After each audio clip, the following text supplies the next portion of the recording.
Hi friends, అందరికీ welcome back to our channel Tanupappa daily vlogs. ఈ రోజు చికెన్ ఫ్రై చాలా టేస్టీగా రెస్టారెంట్ స్టైల్లో ఏ విధంగా చేయాలో వీడియోలో చూపిస్తాను చూడండి. చూస్తుంటేనే నోరు ఊరిపోతుంది కదా. ఏ విధంగా ఫ్రై చేసుకోవాలో వీడియోలో ఉంటుంది చూడండి. టేస్టీగా చికెన్ ఫ్రై ఎలా చేయాలో ఈ వీడియోలో చూపిస్తానండి. ముందుగా కడాయి పెట్టుకుని ఆయిల్ వేసుకొని 4 చిన్న సైజు ఆనియన్స్ చిన్న చిన్న ముక్కలుగా తరుక్కొని ఫ్రై చేసుకున్నాను. అలాగే అల్లం వెల్లుల్లి పేస్ట్ పచ్చివాసన పోయేంత వరకు ఫ్రై చేసుకోవాలి.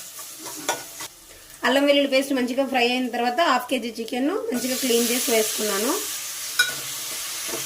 ఇప్పుడు చికెన్లో 1 టేబుల్ స్పూన్ ఉప్పు, పసుపు, అలాగే కొంచెం ఉప్పు వేసుకొని మంచిగా మిక్స్ చేసుకొని మూత పెట్టేసుకుందాం వాటర్ దిగే వరకు.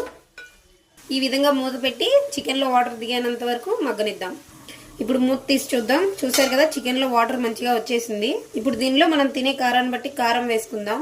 నెక్స్ట్ ఇది వచ్చేసి ధనియాల పొడి, అలాగే కొంచెం గరం మసాలా అన్నీ వేసుకున్న తర్వాత మంచిగా మిక్స్ చేసుకొని మళ్ళీ ఒకసారి మూత పెట్టుకుందాం. మూత పెట్టి 5 మినిట్స్ మగ్గనిద్దాం. మూత తీసి చూద్దాం ఎంతవరకు వచ్చిందో. చూసారు కదా, మంచిగా ఆయిల్ పైకి వచ్చేసింది. చికెన్ బాగా ఫ్రై అయింది. పచ్చిమిరపకాయలని ఈ విధంగా సగం వరకు కట్ చేసుకొని కొంచెం కరివేపాకు, పచ్చిమిరపకాయలు కూడా వేసుకుందాం.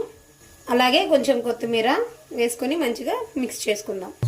ఫైనల్గా కొంచెం చికెన్ మసాలా వేసుకొని ఒకసారి ఫ్రై చేసుకుందాం. అంతే, ఎంతో టేస్టీగా ఉండే చికెన్ ఫ్రై రెడీ.